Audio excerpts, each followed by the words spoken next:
Mga bro, isipin nyo to, Squad Operations Advanced Resupply, SOR, na i-deploy mula sa cargo planes o kahit si based watercraft. Ibang level na to, kaya nating mag-drop ng essential supplies mula sa higit 800 kilometers away. Strategic edge talaga to, walang kailangang close-in landings or risky operations. Pure, efficient resupply lang from a distance.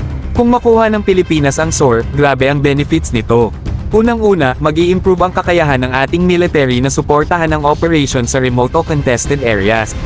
Isipin nyo ang mga isla natin sa West Philippine Sea, hindi na kailangan mag-alala sa supply lines dahil kaya na nating mag-deliver ng gamit ng hindi nilalagay sa panganib ang mga assets natin.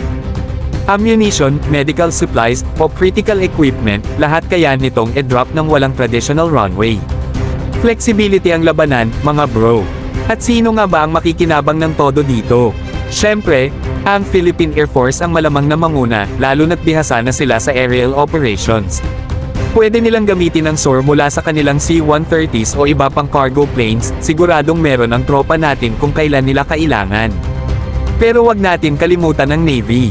Sa potential sea-based deployments, magagamit din ng naval forces natin ang SOR para suportahan ang maritime operations, laging handa ang mga barko at coastal defenses natin. At huwag din natin kalimutan ang posibilidad ng joint operations, kung saan makikinabang lahat, Army, Air Force, at Navy. Isipin nyo ang coordination ng mga branches na to, hindi lang ito basta delivery ng supplies, ito'y pagsisigurado na laging solid ang depensa natin sa lahat ng fronts. Sa madaling salita mga bro, ang SOR ay magbabago ng laro pagdating sa resupply ng tropa natin.